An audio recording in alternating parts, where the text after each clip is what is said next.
PT KB Pharma bekerja sama dengan radio kesayangan Anda mempersembahkan Sandiwara Radio Saur Sepuh.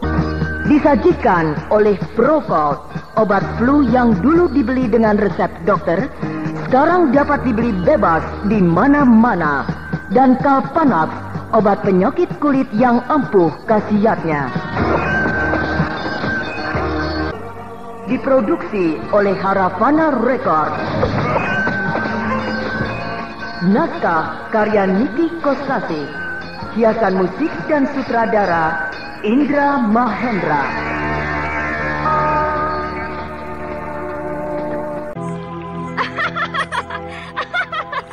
Kau pucat dan gemetar.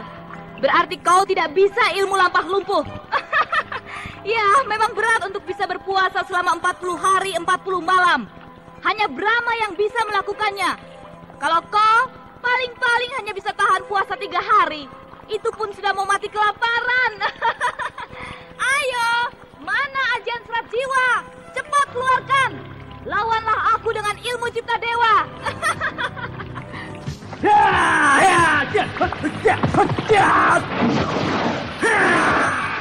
Hei, jangan lari. Pengecut, kejar.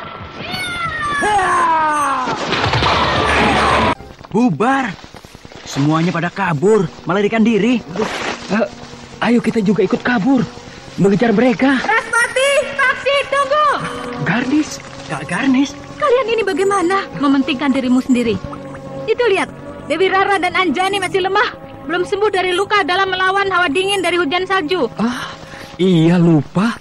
Karena terbawa oleh suasana pertarungan yang dahsyat, sampai lupa pada Dewi Rara dan Anjani yang duduk terkulai dengan lemas di bawah pohon itu. Kita rawat dulu mereka sampai sembuh. Baru kita pulang kembali ke Jawa Dwipa. Iya.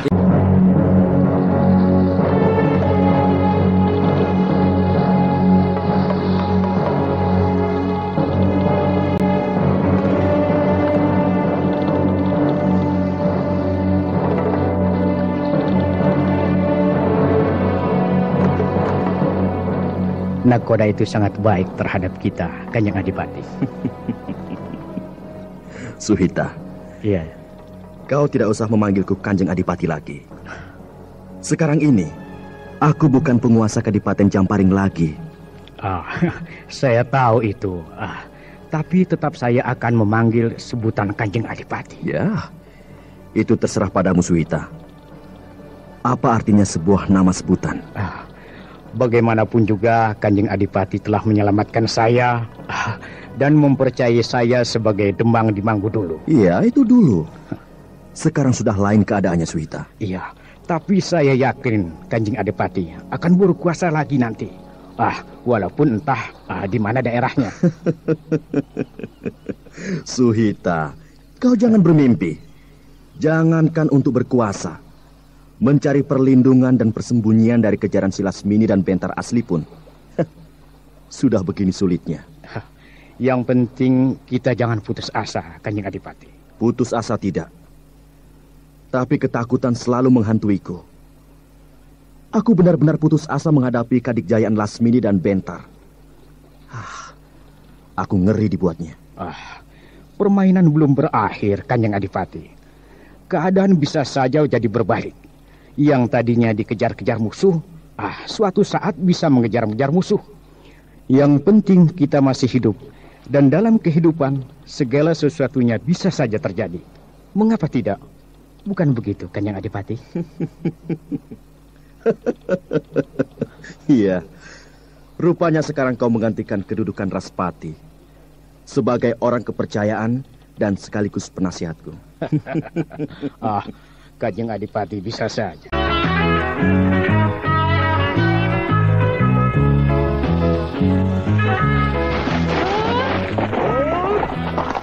Loh, mengapa berhenti di sini, Kak Garnis? Kita istirahat dulu, Ray Pakti. Baik, Kak Garnis.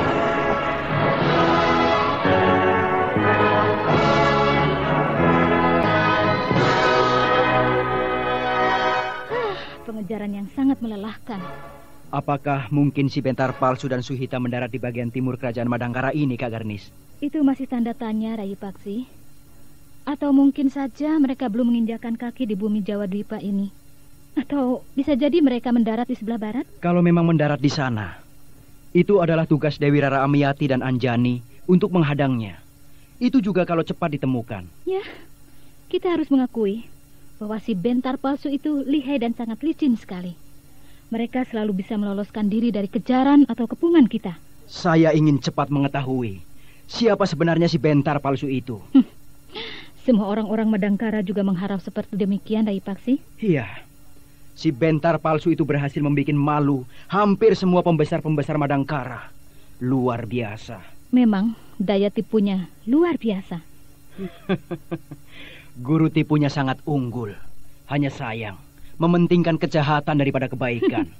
Kalau tidak begitu, mungkin hidupnya tidak akan seru barangkali. Iya, mungkin demikian Kak Garnis. Ngomong-ngomong, udara di sini sangat sejuk sekali. Angin bertiup semilir sangat menenangkan perasaan batin kita. Iya, angin yang meniup ini menyejukkan sekali. Saya jadi teringat sama Kakang Widura. Kalau sedang istirahat begini, segala sesuatunya akan mengembirakan karena humor-humornya. Mudah-mudahan saja Kakang Widura cepat kembali lagi ke Madangkara. Bagaimanapun tenaganya sangat diperlukan sekali untuk meringkus si Bentar Asli dan Suhita. Mungkin saja ia tidak akan kembali lagi, Rai Paksi. Memangnya kenapa? Siapa tahu Widura terpikat oleh gadis belambangan yang cantik-cantik itu. Kok Kak Garis mempunyai pikiran begitu? Ya, namanya juga siapa tahu, Rai Bentar. Yang jelas memang Kakang Widura menyenangkan kita semua. Kalau sampai ia tidak kembali lagi ke tengah-tengah kita, tentu saja kita semua akan kehilangan. Terutama Kak Garnis barangkali. Kok terutama aku? Karena Kak Garnis yang paling dekat dengan Kakang Widura dan sudah sering mengalami suka dan dukanya dalam petualangan mencari ilmu kadikjayaan ataupun mengejar musuh yang durjana. Bukan demikian Kak Garnis? Ya, kalau dalam soal itu kuakui, Rai Paksi.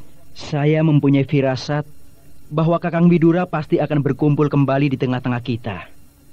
Kecuali orang tuanya melarang. Bisa saja kan orang tuanya menjodohkan dia? Mungkin iya, atau mungkin juga tidak. Alasannya? Kakang Widura kan bukan anak kecil lagi. Sekarang sudah bisa menentukan apa yang baik baginya dan apa yang buruk baginya, termasuk dalam soal jodoh. Sudahlah Rai Paksi, jangan membicarakan dia lagi. Mau pulang lagi atau tidak, ya itu urusan Widura. Baik Kak Garnis. Dan maafkan kalau ada kata-kata saya yang menyinggung hati Kak Garnis. Jangan berprasangka yang bukan-bukan, Rai.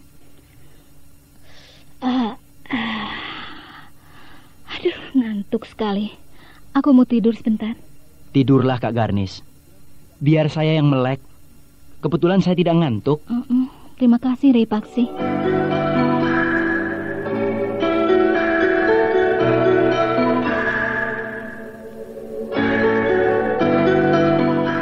Mereka menuju kemari. Kamu sudah siap untuk berangkat? Maaf Kakang Widura, sebelum kita berangkat, kita perlu dulu membicarakan siasat kita. Ya, aku mengerti. Sebaiknya begini saja. Kalian pergi duluan. Kejarlah si jahanam Bentar palsu itu. Sedangkan aku akan mengantarkan dulu Sulastina ke kampung halamannya. Baiklah kalau begitu. Hanya saja mengenai Bentar palsu kita masih penuh tanda tanya. Apakah dia sudah berada di sini lagi atau masih berada di Tanah Luwo? Jadi dengan demikian Kakang Widura berhati-hatilah. Ya, Dewi Rara Amiati. Mungkin Kakang Widura belum mengetahui bahwa setelah 2 bulan dari sekarang kita akan berkumpul kembali di tempat pohon bercagak di dekat perbatasan untuk saling memberikan laporan tentang pencaharian kita. Siapa saja yang akan berkumpul di sana? Kak Garnis, Raden Paksi, Raden Bentar dan Ibunda Lasmini. Syukur-syukur kita berkumpul setelah si Bentar palsu dan Suhita tertangkap. Apakah kalian yakin Raden Bentar dan Lasmini akan berkumpul di sana dalam waktu yang kau sebutkan tadi? Itu kata mereka sebelum pergi ke Tanah Luwu untuk mengejar si Bentar palsu. Mereka bilang waktu itu 3 bulan. Oleh karena mereka sudah pergi 1 bulan, jadi sekarang ini waktunya tinggal 2 bulan lagi untuk berkumpul di sana. Oh ya, aku mengerti. Nah, sudah waktunya kita berpisah untuk sementara. Selamat berpisah pendekar yang budiman. Semoga kita berjumpa lagi dalam kedamaian. Selamat jalan Sulastina. Jaga anakmu baik-baik. Sampai berjumpa lagi. Hati-hati Kakang Widura. Kita sudah sampai di pelabuhan Gamkia, Bentar. Ya, kita sudah sampai dengan selamat. Iya. Pelayaran yang cukup melelahkan. Memang luar biasa, si Bentar palsu dan Suhita itu. Mereka bisa meloloskan diri, walaupun kita kepung secara ketat. Seperti ilmu kadikjayaan kita ini kurang mampu, Lasmini. Itu suatu pertanda bahwa bagaimanapun hebatnya ilmu kadikjayaan, ya masih saja ada kekurangannya. Karena itu, sebagai manusia, janganlah bersombong diri. Segala sesuatu yang ada di alam ini tidaklah ada yang sempurna, Bentar. Lasmini. Iya. Aku tidak bersombong diri. Hanya betapa jengkelnya menghadapi musuh yang bermuka sama seperti aku. Kesulitan demi kesulitan selalu saja kualami. Karena setiap yang aku datangi menuduhku orang jahat. Orang yang harus dimusnahkan dari kehidupan ini. Memang kurang ajar si Bentar palsu itu. Kau putus asa, Bentar? Kalau soal putus asa, aku tidak pernah mengenal itu, Lasmini. Kau sama seperti aku. Aku pun sependapat dengan kau, Bentar. Aku tidak pernah mundur sebelum maksudku tercapai. Dan sifat ini akan kupertahankan sampai mati. Iya. Seperti sekarang ini, kau begitu gigih membantu aku untuk menangkap si Bentar palsu itu. Walaupun sebenarnya kau tidak perlu ikut campur dalam urusan ini. Aku tidak mencampuri urusanmu. Aku hanya melindungimu dari penjahat licik itu. Maafkan aku, Lasmini. Mungkin ucapanku telah menyinggung perasaanmu. Maklumlah, karena saat ini hatiku penuh dengan dendam kesumat terhadap si jahanam itu. Kalau seandainya sekarang aku mati, maka matiku adalah mati yang penasaran. Sudahlah, lebih baik kau menenangkan dirimu. Sebentar lagi kita akan mendarat. Iya, memang itulah yang harus kulakukan.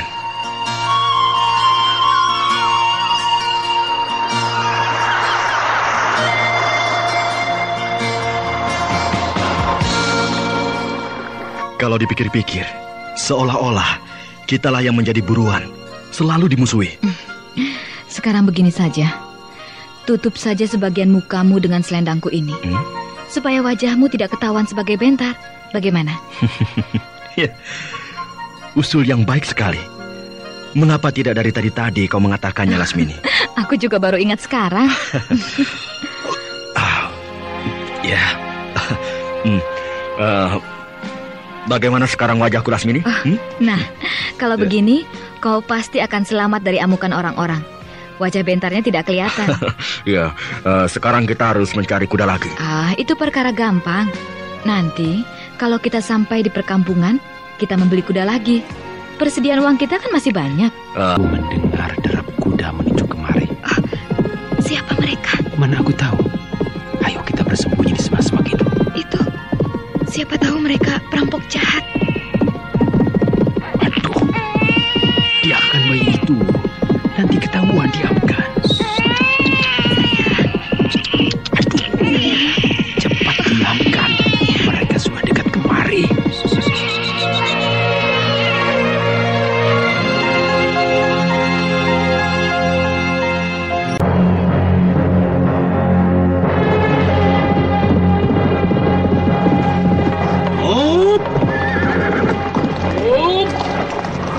Suhita, kita berhenti sebentar di sini.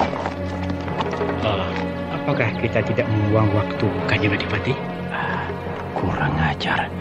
Ternyata mereka buruan yang sedang dicari-cari. Si jahanam Bentar palsu dan Suhita. Mereka berhenti beberapa langkah dari kita, Widura. Bagaimana ini? Diam, tenang. Jangan gugup. Peluk saja bayimu supaya tidurnya tenang. Saya takut sekali. Kelihatannya mereka orang yang kejam, walaupun berwajah cakap. Diam, sudahlah diam. Jangan bergerak-gerak. Kenapa Kanjeng Adipati membunuh pedagang kuda itu? Padahal uangnya telah kita rampas. Suhita, makin lama kau makin bodoh. Pikiranmu telah pindah ke Dengkul. Mungkin saya sudah semakin tua, Kanjeng Adipati. Di samping ketegaran hati saya mungkin sudah semakin melemah. Jadi maafkanlah kalau saya terlalu banyak bertanya ini dan itu. Iya, aku tahu itu.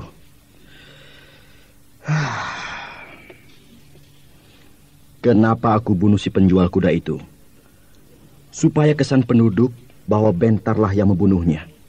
Jadi kalau nanti Bentar asli datang ke kampung itu, Bentar akan kembali dikeroyok orang sekampung. Dan kalau lama-kelamaan terus-terusan peristiwa pembunuhan itu terjadi di mana-mana, maka orang akan berkesan buruk terhadap kerajaan Madangkara. Kalau sudah begitu, tinggal tunggu saja kehancuran kerajaan itu. Setan alas si Bentar palsu itu. Ingin ku robek saja mulutnya. Sebenarnya ini kesempatan untuk menangkapnya. Tapi kalau aku serang sekarang, aku khawatir akan nasib Sulastina dan bayinya. Pasti mereka akan celaka. Si Bentar dan si Suhita ini bukan orang sembarangan. Ilmu kadikjayaannya cukup tinggi. Apakah kira-kiranya sekarang Bentar dan Lasmini sudah mendarat di bumi Jawa Dwipa ini, Kanjeng Adipati? Pasti sudah. Dan aku juga bisa memastikan bahwa orang-orang Madangkara seperti Garnis, Anjani, Dewi Rara Amiati, Paksi, dan mungkin si Widura sedang mengepung kita. Jadi kita harus cepat-cepat menuju Gunung Setan sebelum kita bersembunyi di kerajaan Benawa. Begitukah rencana kita, Suhita? Tidak salah, Kanjeng Adipati. Jadi mereka akan menuju Gunung Setan dan setelah itu menuju ke kerajaan Benawa. Sudah aku ketahui rencana mereka. Aku harus secepatnya memberitahu kawan-kawan. Apakah Kanjeng Adipati yakin pembicaraan kita ini tidak diketahui oleh orang lain? Kau tahu sendiri, di sekitar kita tidak ada siapa-siapa, bukan? Ya, maklumlah di dalam hutan. Siapa tahu ada yang nguping, Kanjeng Adipati. Jangan khawatir. Makanya kalau kita menemukan orang tidak jauh dari tempat ini, harus kita bunuh. Iya, Kanjeng. Setan alas kau Bentar jahanam. Ayo kita jalan. Iya. Sekarang langsung menuju Gunung Setan. Kau penunjuk jalan, Suhita. Baik, Kanjeng Adipati Bentar. Enak saja disebut Kanjeng Adipati Bentar. Kunyuk monyet.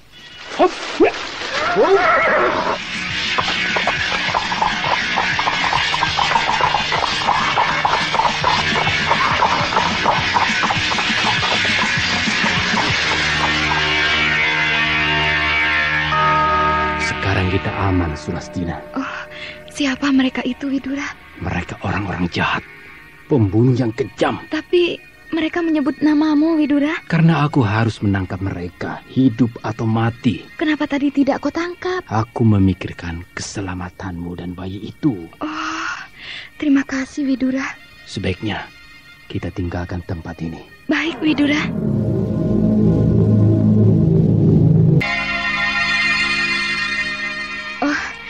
Kita sudah sampai di kampungku, Widura.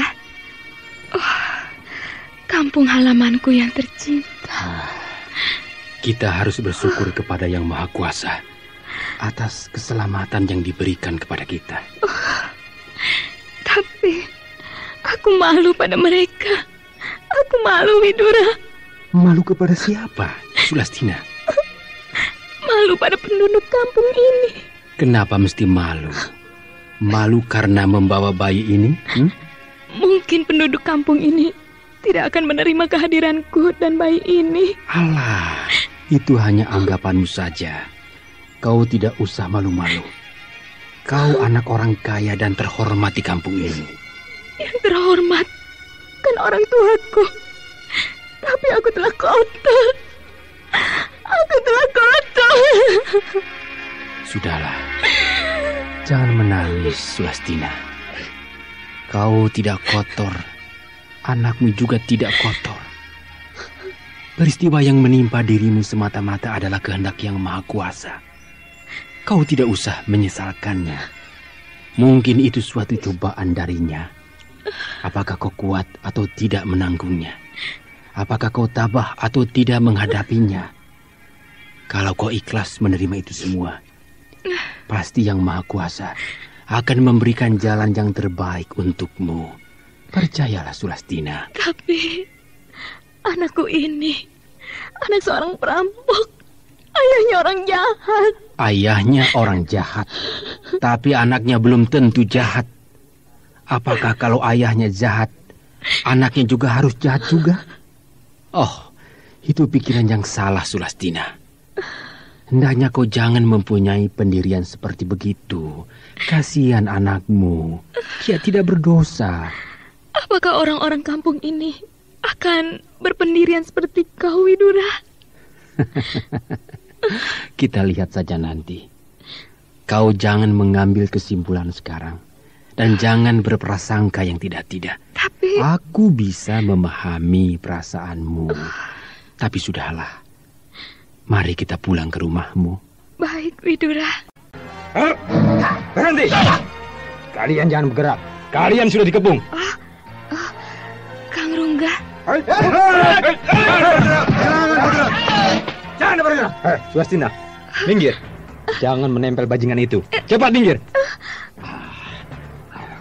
Jangan dengar omongan orang itu. Sulastina, minggir. Bajingan ini akan aku bunuh. Kang Rungga salah sangka. Aku tidak tanggung jawab kalau kau pun ikut celaka. Sabar dulu. Orang ini bukan perampok. Kalian salah sangka. Saya bukan perampok yang kalian sangka. Bahkan saya telah menolong Sulastina. Jangan banyak omong. Ayo kawan-kawan, kita bunuh perampok ini.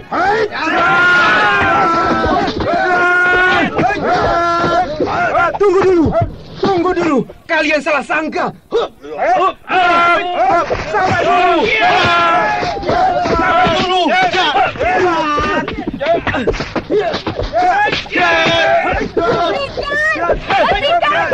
Hentikan! Kalian jangan membunuh anak ini. Bukan orang jahat. Kalau mau bunuhlah aku dan bayi yang sedang menangis ini. Ayo, bunuhlah aku. Kalian telah salah sangka.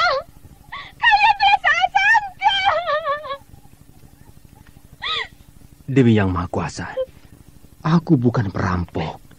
Aku hanya mengantarkan Sulastina pulang. Perampok yang kalian maksud sudah mati. Sayalah yang telah membunuh perampok-perampok itu. Percayalah, Kang Rungga. Kalau begitu, kami telah salah sangka. Maafkan kami, Kisanak. Maafkan kami. Maafkan. Tidak apa-apa. Saya memakluminya. Terima kasih, Kisanak. Siapa ketua kampung di sini? Saya sendiri, Kisanak. Kalau begitu, nanti saya jelaskan di rumah Sulastina. Kasihan dia dan bayinya menangis terus. Baik, Kisanak. Ketua kampung itu baik sekali padamu, Sulastina. Oh, Kang Rungga maksudmu, Widura? Iya. Oh, saya rasa biasa-biasa saja. Pandangan matanya lain padamu. Kok ada-ada saja. Kau jangan pura-pura tidak mengerti, Sulastina. Mungkin sudah kewajiban ketua kampung untuk memperhatikan orang yang baru ditimpa kemalangan. Apalagi yang ditimpa kemalangan itu seorang perempuan seperti aku ini. Aku seorang laki-laki. Jadi bisa tahu kalau pandangan laki-laki yang menaruh hati pada seseorang. Seperti Rungga itu. Sempat-sempatnya memperhatikan pandangan orang lain. Sekarang kalau iya bagaimana? Aku sangat senang sekali. Berarti kau akan mempunyai seorang pelindung. Maksudmu? Paling tidak pelindung untuk anakmu itu. kau bicara sudah mulai macam-macam. Mungkin besok aku akan meninggalkan kampung ini. Meninggalkan kau dan anakmu. Masih banyak urusan yang harus kuselesaikan, Sulastina. Kau bicara tidak main-main, Kang Widura. Widura. Ada urusan yang sangat penting sekali. Menangkap 2 orang penjahat yang sangat kejam. Yang kita lihat waktu kita bersembunyi di semak-semak itu? Iya. Mereka itu harus secepatnya ditangkap. Kelihatannya mereka sangat berbahaya sekali. Kenapa kau harus menangkapnya sendirian? Tidak sendirian. Banyak teman-temanku yang akan menangkap dia hidup atau mati. Haruskah tugas itu kau laksanakan? Iya. Oh, kenapa kau kelihatannya sedih? Saya mencemaskan keselamatanmu, Widura. Kau tidak usah cemas. Aku bisa menjaga diriku sendiri. Mungkin kita akan berpisah untuk selama-lamanya. Aku tidak tahu. Iya, mungkin juga. Hanya Yang Maha Kuasa yang mengetahui segala-galanya, Sulastina. Widura. Makanya aku akan sangat senang sekali kalau ketua kampung itu benar-benar tertarik kepadamu. Aku tenang meninggalkanmu dan bayimu. Saya sudah terlalu banyak berhutang budi padamu. Rasanya aku tidak mungkin akan bisa membalasnya. Sudahlah. Jangan diingat-ingat lagi persoalan itu. Dengan tulus dan ikhlas aku menolongmu. Dan memang kewajiban manusia untuk saling tolong-menolong, bukan? Saya merasa tentram sekali berada dekatmu, Widura. Tangisnya persis seperti tangis Karnis. Kalau sedang bersedih, memang sangat mirip sekali wajah Karnis dengan Sulastina ini. Sekarang ini seolah-olah aku sedang berhadapan dengan Karnis. Sekarang saya sudah tidak mempunyai lagi tempat berlindung atau mencurahkan segala keluhan saya. Ibu bapak sudah tiada. Sebenarnya aku ingin tetap tinggal di rumah ini, tapi itu tidak mungkin. Ya memang. Saya tidak berhak untuk menghalang-halangi kepergianmu. Saya ini bukan apa-apa. Maafkan atas kelancangan mulut saya, Kang Widura. Widura. Tidak apa. Tidak ada yang perlu dimaafkan. Jadi besok kau akan pergi, Widura? Iya, besok. Baiklah kalau begitu. Sesaat berjumpa, harus sudah berpisah lagi. Dan mungkin untuk selama-lamanya. Memang begitulah perjalanan hidup manusia. Terus terang saja, saya sudah bicara panjang lebar dengan Rungga kemarin. Apa yang dibicarakan? Ternyata Rungga sudah sejak lama menaruh perhatian kepadamu. Jauh sebelum peristiwa yang mengerikan itu menimpa dirimu. Hanya saja dia tidak mau mengutarakan padamu karena malu. Begitu? Karena kau seorang anak yang orang tuanya sangat kaya di kampung ini. Sedangkan Rungga hanya anak petani biasa saja. Oleh karena itu dia tidak mau berterus terang kepadamu, Sulastina. Dulu mungkin demikian. Tapi sekarang ini aku bukan Sulastina yang dulu lagi. Sekarang aku seorang janda yang mempunyai anak dan suami yang bekas perampok yang sangat ditakuti. Jangan menangis. Dia sudah mengerti. Rungga tidak peduli itu semua. Peristiwa yang menimpa dirimu adalah suatu malapetaka. Dia mengatakan padaku bahwa dia mau menerima kau sebagaimana apa adanya. Aku tidak berbohong, Sulastina. Tapi aku... Iya, mungkin kau tidak mencintainya. Tapi ingat anakmu. Dia butuh seorang ayah. Dan kau juga butuh perlindungan dari seseorang yang bertanggung jawab. Dan Rungga orang yang bertanggung jawab. Percayalah padaku. Kasihanilah anakmu, Sulastina. Widura.